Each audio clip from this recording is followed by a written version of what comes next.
تو اگر والدین اپنے بچوں پہ کنٹرول کریں گے, بیٹیوں کے موبائل چیک کرتے رہیں گے, چھاپے نہ مارے موبائل پہ, کسی کی پرائیویسی میں آپ زبردستی دخل اندازی, خام خواہ میں بیٹی کا موبائل اٹھا کے چیک کر لینا کیا کر رہی ہے, جائز نہیں ہے. ہاں بتا کے چیک کریں آپ. صرف بیٹے کے کمرے میں بعض لوگ کہتے ہیں میں بیٹھا ہوا تھا نیٹ پر, میں ایک دم دروازہ کھول کے گھس گیا. میں نے کہا آپ نے غلط کیا. اگر خدا نخواستہ وہ کوئی گناہ کر رہا ہے تو باپ کو اجازت نہیں ہے کہ اپنے بیٹے کو ذلیل کرے اور اس کے گناہ پر مطلع ہو. باپ کا کام ہے تربیت. تو تربیت کے لیے یہ ضروری ہے کہ وہ یہ کہہ دے کہ بیٹا دروازہ بند کر کے تمہیں نیٹ پر بیٹھنے کی اجازت نہیں. یہ کر سکتا ہے. اور اگر تم نے بند کیا تو پہلے بتا دے کہ میں کسی بھی وقت دروازہ کھول کے اچانک آ سکتا ہوں. تو کسی کو خام خواہ میں کسی کے گناہ پہ زبردستی تجسس کر کے مطلع ہونا یہ بالکل حرام ہے. آج لوگ اس کا خیال نہیں کرتے, تجسس کرتے کدھر جا رہا ہے, کہاں جا رہا ہے, میں دیکھوں یار کدھر جا رہا ہے. غلط ہے. کیونکہ یاد رکھو کسی کے گناہ پہ مطلع ہونے کی کوشش کرو گے تو پھر تمہاری خیر نہیں ہے.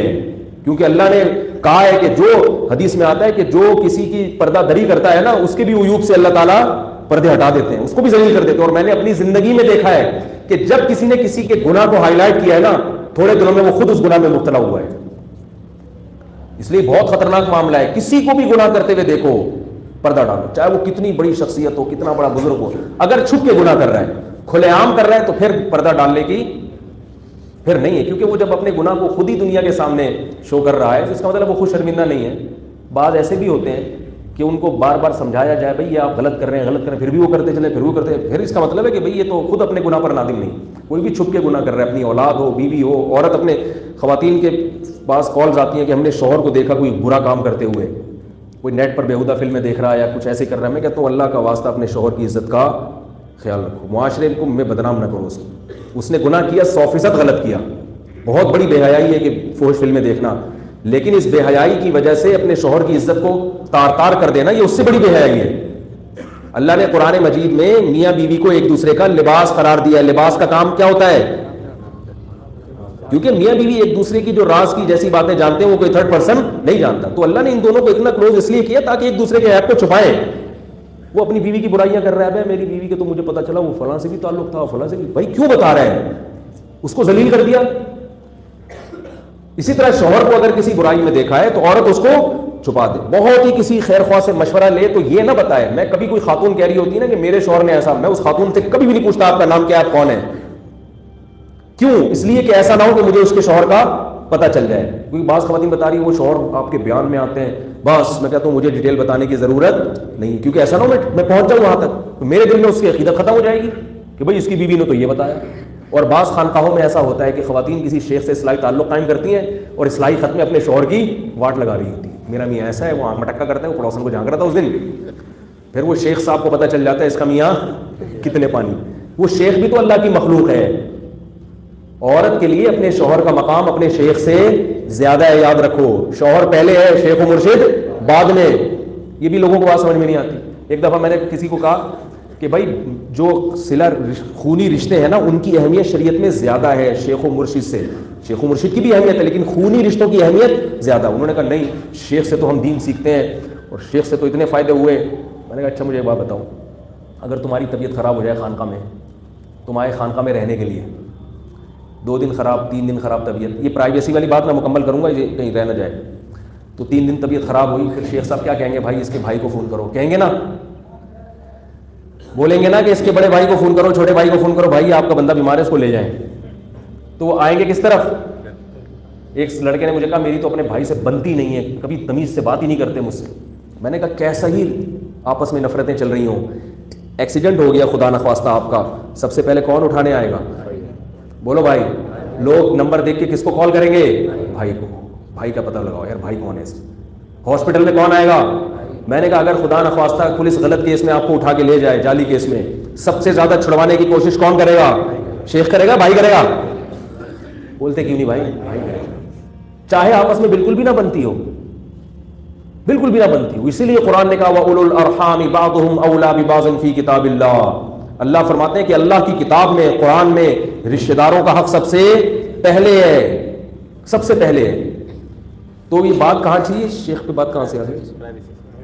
پرائیویسی کی بات کر رہا ہوں کہ عورت کیا کرتی ہے, اپنے شیخ کے سامنے اپنے شوہر کو ذلیل کر دیا, اور اپنی خواتین کے سامنے, دوسری خواتین کے سامنے. اب ہوتا کیا ہے کہ وہ شوہر توبہ کر لی اور میاں بیوی میں دوبارہ محبت ہو گئی, مگر اس کی عزت کا قیامت تک کے لیے جنازہ نکل گیا. کیونکہ انسان کی اللہ کی عادت کیا ہے کہ 100 دفعہ بھی گناہ کرو نا, 100 دفعہ توبہ کرو, اللہ معاف کر دے. کیا کہ چل تو نے سچے دل سے توبہ کر دی, بھلا دیا, پچھلا کیا ہے ختم. لیکن مخلوق معاف, مخلوق کہے گی وہی ہے, وہی ہے پکڑا گیا تھا, وہی ہے, وہی. آپ 100 دفعہ بولو بھائی میں نے توبہ کر لیا, کہ ہے تو وہی نا, بندہ تو وہی ہے نا, مخلوق تھوڑی معاف کرتی ہے.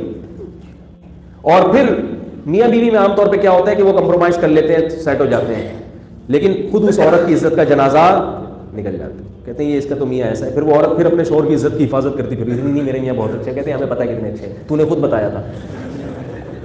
پھر یہ بات جب بچوں کو پتہ چلتی ہے کہ میرا باپ ایسے تھا, بچے پھر سیدھے راستے پہ نہیں چلتے. تو گھروں کے راز عورتیں فاش کر دیتی ہیں, یہ بہت بڑا جرم ہے. تو اگر شوہر کو کسی برائی میں دیکھو, زنا کر رہا ہے یا خدا نخواستہ لڑکیوں سے غلط دوستیاں لگائی ہوئی ہیں, کسی خیر خواہ کو فون کرو, یہ نہ بتاؤ کہ میں کون بات کر رہی ہوں.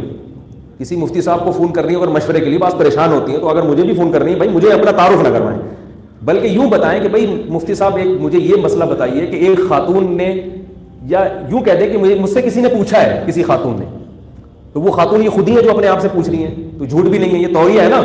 مفتی صاحب کسی خاتون نے مجھ سے پوچھا ہے کہ انہوں نے اپنے شوہر کو اس حالت میں دیکھا اور کئی بار دیکھا ہے, تو اب آپ بتائیں کیا کرنا چاہیے. تو پھر صاحب بتا دیں کہ آپ اپنی اس خاتون کو, اپنی فرینڈ کو یہ بتا دیں کہ یہ کرنا چاہیے, اس کی کنڈی چوڑے میں کیا کرنا چاہیے, وہ تو ہر ایک کے الگ حالات ہے نا. لیکن اس کی عزت کا جنازہ بولو بھائی نہیں نکالو. اسی طرح عورت کے کسی عیب پر مطلع ہو گئے تو پردہ ڈالو. حضرت معاذ رضی اللہ تعالیٰ عنہ نے اپنی بیوی کو صریح زنا کرتے ہوئے دیکھا تھا. سوری معاذ کہہ رہا ہوں, حضرت ہلال ابن امیہ عویمر اجلانی رضی اللہ تعالیٰ عنہ نے اپنی بیوی کو صاف زنا کرتے ہوئے دیکھا. صحیح بخاری کی حدیث ہے, نبی کے پاس آئے, عرض کیا یا رسول اللہ میری بیوی نے زنا کیا. آپ صلی اللہ علیہ وسلم کو بہت ناگوار ہوا کہ مجھے کیوں بتا رہے ہیں, اتنا ناگوار ہوا. علامہ نووی نے لکھا ہے اس پر کہ اس لیے نبی کو ناگوار گزرا کہ اگر دیکھا ہے تم نے تو طلاق دے دو اس کو, یا تو برداشت کرو اگر وہ توبہ کر لیتی ہے, اگر نہیں سمجھ میں آ رہی تو چپکے سے طلاق دے دو. پبلک میں بتانے کی کیا ضرورت ہے, نہیں آ رہی میرا خیال ہے بات. بھائی کوئی بہانہ بنا کے چھوڑ دو کہ بھائی ہماری بنتی نہیں تھی آپس میں اس لیے میں نے چھوڑ دیا. لیکن لوگ بھی نہیں چھوڑتے نا, نہیں کیوں لوگ بھی اگلواتے ہیں, یہ بھی غلط ہے. اگر اس نے چھوڑ دیا ہے تو زیادہ گہرائی میں جانے کی کوشش نہ کرو, بولو بھائی آپس میں نہیں بن رہی ہوگی, کوئی مسئلہ ہوگا. جتنا لوگوں کے عیوب پر پردہ ڈالو گے اتنا اللہ ہمارے عیوب پر قیامت کے دن پردہ ڈالے گا. اور جتنا پردہ چاک کرو گے, چاہے عورت شوہر کے عیب پر یا پھر وہ اس کا نقصان کتنا ہوا. حضرت عویمر جلانی عرض کرتے رہے, نہیں یا رسول اللہ مجھے سزا بتائیں, مجھے بتائیں کیا. اس پر لعان کی آیتیں نازل ہو گئیں. امام نووی لکھا کہ نبی نے اس لیے ناگواری کا اظہار کیا کہ اگر حضرت عویمر جلانی وہ اپنی بیوی کے بارے میں نہ بتاتے تو پھر یہ لعان کی بڑی سخت سزا بھی نافذ یہ بھی نازل نہ ہوتی. اور یہ بھی دیکھو کہ جب کوئی شخص آیا کرے نا اپنے کسی قریبی رشتہ دار کا عیب بتا رہا ہو تو خوشی خوشی کان یوں نہ کر دیا کرو, ہاں یار ادھر ڈیٹیل میں بتایا. ہم لوگ کیا کرتے ہیں, اگر کوئی آئے عام طور پہ تو عادت یہی ہے نا کہ یار وہ میری بیوی جو تھی نا یوں تھی, یا میرے بھائی کو میں نے ایسے دیکھا, یار تھوڑا کونے میں چل کے بیٹھتے ہیں, ذرا تسلی سے بتاؤ کیا ہو. کیونکہ کسی کے عیب پر مطلع ہو رہے ہیں نا تو مزہ آنا شروع ہو جاتا ہے. یہ مزہ آنا اس کی علامت ہے کہ دل میں کیا ہے, جبکہ ہمارے نبی نے جب سنا تو آپ صلی اللہ علیہ وسلم کو مزہ نہیں آیا بلکہ ناگواری گزری کہ بھائی مجھے کیوں بتا رہے ہو, کیوں بتا رہے ہو. اور آپ صلی اللہ علیہ وسلم اس کو بھی ناپسند کرتے تھے کہ میری مجلس میں آ کے کسی کا عیب بیان کرو. فرمایا میں چاہتا ہوں کہ تم سب سے صاف دل کے ساتھ ملو. اور یہ بات یاد رکھو کہ جیسے کسی عامی شخص کا عیب کھولنا یہ گناہ ہے, تو علماء کے عیب سے پردہ اٹھانا اور بڑا گناہ ہے, کیونکہ اس سے عوام کے ایمان بالکل متزلزل ہو جاتا ہے. ہاں کھلے عام اگر کر رہا ہے پھر ایک الگ بات ہے, پھر تو بتانا چاہیے, کیونکہ اگر کوئی کھلے عام کر رہا ہے نا تو پھر تو لوگ اس کے عمل کو دیکھ کے گمراہ ہوں گے, وہ ایک الگ چیز ہے. تو کہاں سے کہاں بات چلے گی, تو میں آخر بات بس کر کے ختم کر رہا ہوں کہ دیکھو والدین اپنی اولاد پہ کیا کریں. ہاں پرائیویسی کی بات کر رہا تھا کہ میاں بیوی ایک دوسرے کا موبائل نہیں دیکھ سکتے, اگر نگرانی کرنی ہے تو پہلے بتا دیں تاکہ وہ پہلے سے ڈیلیٹ کر کے رکھے. اس کی اتنی تاکید ہے, رسول اللہ صلی اللہ علیہ وسلم نے فرمایا جب سفر سے واپس آؤ تو آپ صلی اللہ علیہ وسلم کی سنت تھی کہ مدینہ شہر کے کنارے پہ پہنچ کے قافلے کو روک دیتے تھے اور کسی کو خبر دینے کے لیے بھیجتے تھے کہ گھروں میں خبر دے دو کہ ہم لوگ آ گئے ہیں. اتنا زیادہ کہ ایسا نہ ہو اچانک ہم داخل ہوں اور کسی ایسی چیز پر مطلع ہو جائے جو ہم دیکھنا نہیں چاہتے. بھائی صاف ستھرا ذہن رکھے, کون ہے جس سے غلطیاں نہیں ہوتی بھائی, کون اتنا نیٹ کلین ہے. لیکن عیبوں پہ مطلع ہو کے کیا ہوگا, معاشرے میں بڑا جس کی غلطی پر ایک دفعہ آپ مطلع ہو گئے نا وہ کہتا ہے عزت کا جنازہ تو نکل ہی گیا. پہلے تو وہ چھپ کے کر رہا تھا اور ڈرتے ڈرتے کر رہا تھا, لوگوں کو پتہ نہ چلے, توبہ کا امکان زیادہ تھا. جب آپ نے بتا دیا اور ثابت کر دیا کہ بندہ ایسا ہے, کہتا ہے اب عزت کا تو جنازہ نکل ہی گیا ہے, اب تو میں 100 دفعہ بھی توبہ کروں گا پبلک تو نہیں مانے گی. تو شیطان اس کو پھر گناہ کا اور موقع دے دیتا ہے. ہم ایسے لوگوں کو جانتے ہیں چھپ کے گناہ کرتے تھے, آہستہ آہستہ کیا ہو گیا, چھوڑ دیا انہوں نے. لیکن مجھے پتا ہے کہ اگر ان کے گناہ کا راز فاش ہو جاتا تو وہ نہیں چھوڑتے, وہ نہیں چھوڑتے. تو اس لیے باپ بیٹی ہو یا بیٹا ہو, باپ کے لیے جائز نہیں ہے کہ اس کے راز کو فاش کرے, لوگوں کے سامنے گن گاتا پھرے کہ میرے بیٹا بھاگ گیا گھر سے, فلانی لڑکی, میری بیٹی بھاگ گئی, میری لڑکی کا اس سے تعلق. یہ بہت خطرناک ہے یہ چیزیں. اپنی عزت اپنے ہاتھ میں ہوتی ہے انسان کے. لیکن یہ ضرور بتا دیا جائے کہ بیٹا ویلنٹائن ڈے آنے والا ہے, تم اگر چھمک چھلو بن کے نکلو گی تو میں تمہارا تعاقب کروں گا. پہلے بتا دیا, میں دیکھوں گا کہاں جا رہی ہے. پھر یہ پرائیویسی میں نہیں آیا کیونکہ پہلے بتا دیا. ہمارے حضرت نے نا مدرسے میں اوپر ایک چھوٹی سی کھڑکی لگائی ہوئی تھی, وہاں سے طلبہ کو ایسے جھانک جھانک کے دیکھتے تھے. تو حضرت نے پہلے جب وہ کھڑکی لگائی نا تو اس وقت طلبہ کو پہلے بتا دیا کہ میں اوپر سے دیکھ رہا ہوتا ہوں کسی بھی وقت, میں کسی بھی وقت اوپر سے. تو وہ اسی کے ڈر سے ہم ایسے تمیز سے بیٹھے رہتے تھے پڑھ رہے ہیں کتاب کے, کسی بھی وقت کبھی کبھار دیکھتے تھے تو دیکھ رہے ہوتے تھے. ٹھیک ہے, تو یہ تو ٹھیک ہے ڈرانے کے لیے, لیکن کھڑکی کھول لی, بتایا نہیں, اور پھر جھانک تھانک شروع کر دی, یہ کیا ہو جائے گا, یہ پرائیویسی میں, بولو بھائی, دخل اندازی, جو کہ شریعت نے لا تجسسو صاف طور پر حرام قرار دیا, اس کو گناہ قرار دیا. تو بچوں پہ کنٹرول کریں, ان کو ویلنٹائن بنانے نہ دیں, ان کو بولیں کہ ہم مسلمان ہیں, ہم شریف خاندان کے شریف لوگ ہیں. بیٹے سے کہیں بیٹا اگر تیرا کہیں آنکھ مٹکا خدا نخواستہ ہو گیا ہے تو باپ کہے بیٹا مجھے بتا دے, خاندانی لوگ ہیں, پارکوں میں ڈیٹے مارنے کی اجازت نہیں دیں گے, یہ ہماری پرمپرا, بولو نا بھائی, نہیں ہے, ہم خاندانی لوگ ہیں. سمجھ آ رہی ہے بات, یہ ہمارا اسٹائل نہیں ہے, اچھے لوگ ہیں, خاندانی لوگ ہیں.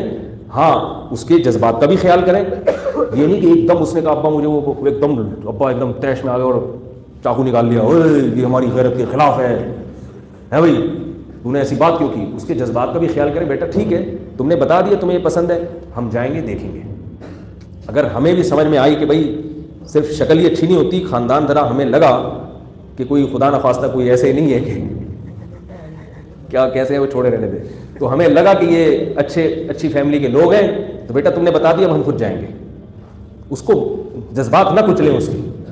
اسی طرح لڑکی نے بتا دیا کہ ابا میں کوئی ایجوکیشن میں پڑھتی تھی, وہ مجھے فلاں پسند آئے ہیں, ایک دم تیش میں نہ آ جائیں, میں نے تجھے اس لیے بھیجا تھا وہاں پہ, کوئی بات نہیں بھائی, جوان لڑکی ہے, جب آپ نے بھیجا ہے, لڑکوں پہ نظر پڑے گی تو آنکھ مٹک کے, تو سب اتنے نیک تھوڑی ہوتے ہیں. تو اب اس کو تمیز سے کہ بیٹا ہم دیکھیں گے, آپ نے بتا دیا نا, ٹھیک ہے, مجھے بتاؤ کون ہے. یہ شریعت کا حکم بتا رہا ہوں آپ کو, میں اپنی طرف سے نہیں بتا رہا. آپ صلی اللہ علیہ وسلم کا یہی معمول تھا, جب پتہ چلتا تھا نا کہیں کسی کو کسی سے محبت ہے تو آپ ان کو نکاح کی ترغیب دیتے تھے, یہ نہیں فرماتے نہیں یہ کیا ہو گیا, ایسا نہیں ہوتا تھا. اسلام دین فطرت. تو بیٹی کو کیا کہنا ہے, بیٹی ویلنٹائن ڈے منانے کی اجازت نہیں ہے, مجھے بتاؤ کہاں مسئلہ ہے, یہ چمک چھلو کس کے لیے بنی ہوئی ہو تم. آج ویلنٹائن ڈے ہے اور تم رات سے چمک چھلو بننے کی پوری کوشش کر رہی ہو, یہ ہماری پرمپرا, کیونکہ یہ ابھی بہت سی باتیں آ رہی ہیں, چھوڑیں پھر بہت لمبی بات ہو جاتی. تو ان سے بولے کہ یہ ہماری پرمپرا, یہ ہماری خاندانی روایت نہیں ہے, تم تمیز سے بتا دو, ہم خود ہی رشتہ مانگ لیں گے, تمہیں یہ چمک چھلو بننے کی نوبت نہیں آئے گی, اس کو پٹانے کی نوبت نہیں آئے گی. بتا دو, میں خود ہی سمجھا دوں گا بیٹے کو, بھائی ہماری بچی ہے, تم سے نکاح کرنا چاہتی ہے, تو تم خاندانی لحاظ سے بڑے تمیز کے آدمی لگ رہے ہو, حرکتیں تمہاری اچھی نہیں ہیں.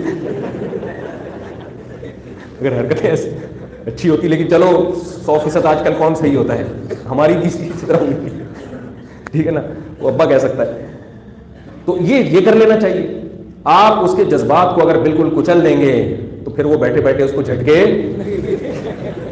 حقیقت ہے, لڑکی کو بھی جھٹکے آئیں گے, بیٹھے بیٹھے ہلے گی وہ, اور لڑکا بھی بیٹھے بیٹھے کیا ہوگا, ہلے. تو اس لیے نہ ان کو بغاوت پہ اکسائیں اور نہ ان کو اتنا آزاد کر دیں کہ وہ یہ حرام کاریاں شروع کر دیں. اللہ تعالی ہم سب کو بے حیائی کے اس طوفان سے بچنے کی توفیق عطا فرمائے, ہمارے فیملی سسٹم کی اللہ حفاظت فرمائے, اچھے خاندانی لوگ پیدا ہوں ہمارے معاشرے میں, جو ماں باپ کی خدمت کرنے والے, بہن بھائیوں کا خیال کرنے والے, اور بیوی بچوں کے حقوق ادا کرنے والے, اور اللہ کی عبادت کرنے والے.